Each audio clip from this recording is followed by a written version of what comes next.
Kita bicara leadership is a skill juga. Kalau kita bicara skill kan, keahlian itu ternyata bisa dipelajari. Dulu saya masih kerja di kantor ya, dulu saya masih perusahaan pabrik kertas di Jawa Timur. Teman kantor yang senior umurnya jauh di atas saya waktu itu saya masih relatif muda. Kemudian teman senior saya dibilang gitu, dia bilang bahwa segala sesuatu bisa dipelajari. Ternyata para pakar mengatakan segala sesuatu kalau kita tekunin, bidang apa aja, kalau kita mau menginvestasikan waktu kita 1 hari 1 jam saja dalam waktu 5 tahun, maka dikatakan orang ini menjadi ahli di bidang itu. Kesimpulannya adalah kalau leadership adalah skill.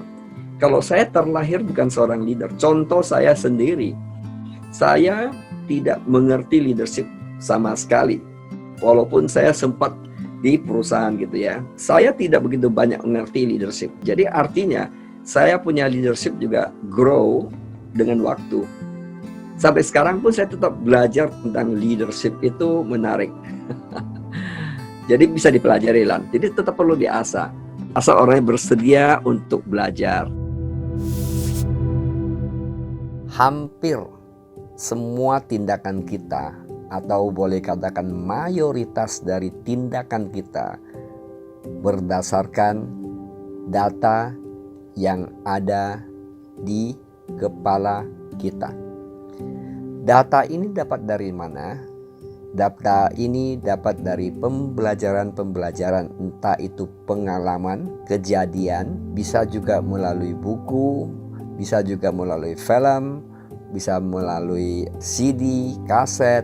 Dan apabila satu pelajaran yang berulang-ulang atau satu pengalaman yang berulang-ulang, sehingga data itu tersimpan yang begitu solidnya di bawah sadar kita, data yang solid itulah yang kita namakan keyakinan. Jadi keyakinan apa yang kita miliki? Bisa yang bersifat positif, juga bersifat negatif. Tindakan-tindakan Anda yang berdasarkan data tadi bisa menentukan kemana Anda pergi dan siapa Anda itu. Kalau kita tahu bahwa ini adalah prinsip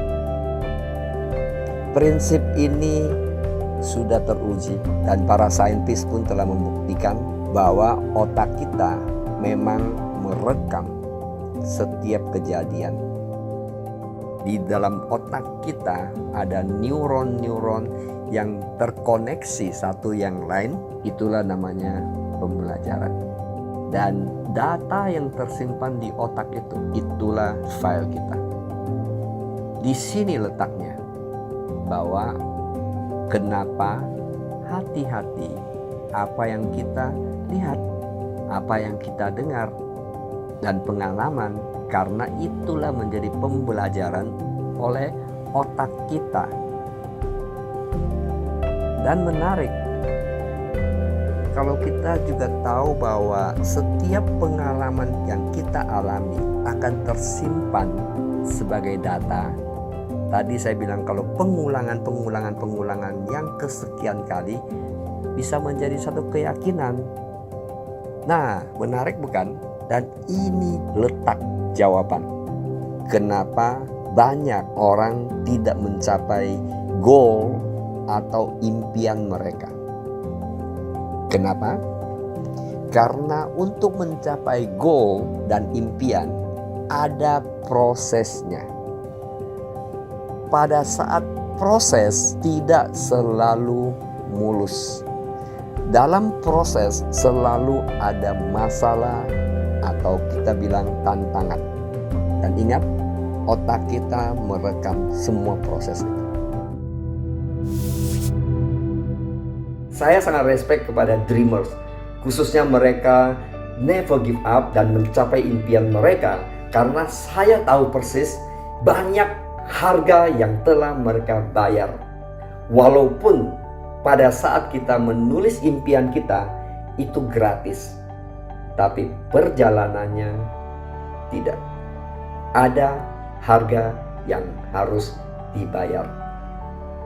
Dari sharing saya ini, saya mengharapkan bahwa teman-teman yang sedang berjuang untuk mencapai mimpimu memetik manfaatnya, bahkan termasuk saya. Karena setiap kali jika saya ada mimpi-mimpi baru atau mimpi yang lebih besar, saya selalu menerapkan apa yang saya sharingkan di sini. Sering kita minta, ayo list down impianmu, dan impian-impianmu divisualisasikan.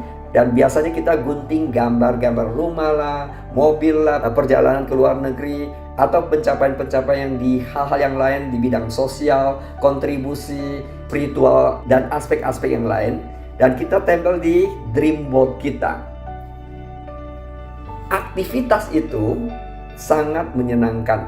Andaikan ini terjadi, betapa bahagianya. Proses itu menyenangkan. Tapi pada saat Anda mulai mengambil tindakan Anda, take action untuk mencapai impianmu, perjalanan itulah mulai. Tantangan datang satu demi satu, demi satu, demi satu. Disitulah adalah ujian yang sesungguhnya. Apakah kita melewati tantangan itu? Katakanlah kalau kita ceritakan mimpi kita ke orang dekat aja, katakan, sering kita ditertawain. Dikatakan kita tidak mampu lah, dikatakan tidak mungkin impianmu terjadilah. Bahkan ada yang menasihati kita, jangan muluk-muluk, jangan mimpi terlalu besar, nanti kalau jatuh sakit. Nasihat-nasihat mereka sepertinya benar. Sebagian nasihat-nasihat ini datangnya dari orang-orang terdekat. Bisa jadi itu pasangan, bisa jadi itu orang tua, bisa jadi itu anak-anak kita, bisa jadi itu kakak adik, bisa jadi itu paman, om, tante, atau teman dekat, dan lain-lain sebagainya. Pada saat kita punya mimpi, apalagi mimpi kita besar gitu, sering terjadi ada istilahnya dream stealer.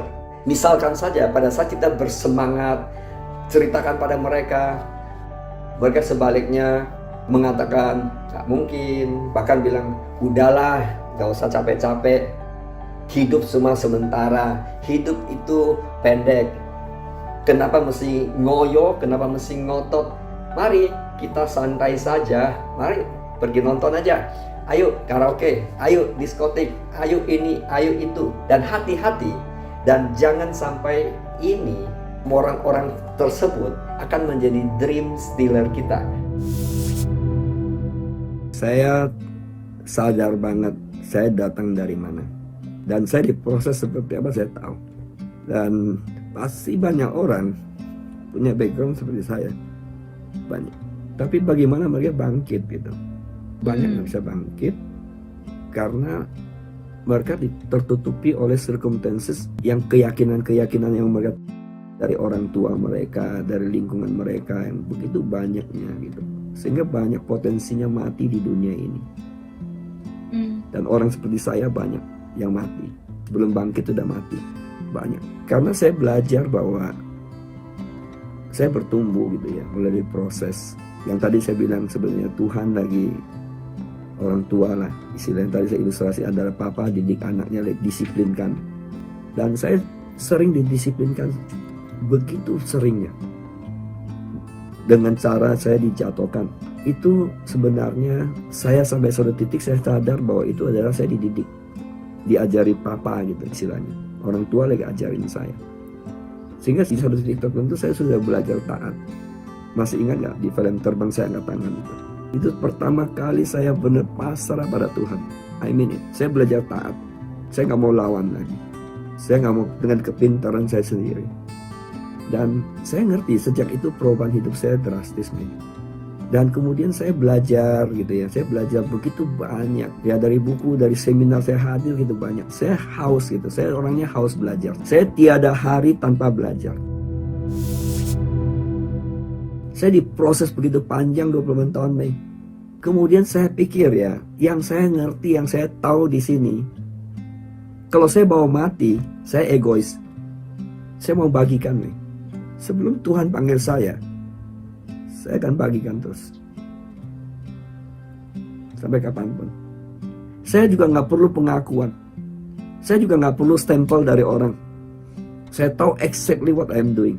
Karena saya tahu bahwa hidup ini bukan hanya untuk sendiri, Mei. Saya nggak bilang bahwa orang yang fokus pada diri sendiri atau keluarganya saja adalah orang yang brengsek. Saya nggak bilang begitu loh. Tapi saya tahu Tuhan kirim saya ke bumi ini apa sih ada maksudnya. Bukan hanya untuk keluarga saya aja, Mei. Kalau hanya untuk keluarga saya nggak perlu lakukan apapun hari ini kok. Saya diam di rumah, Mei. Puji Tuhan akan cukup. Tapi kalau saya seperti itu, saya jadi manusia egois. Dan menurut saya, yang paling mahal, aset yang paling besar manusia itu adalah membangun personal growth.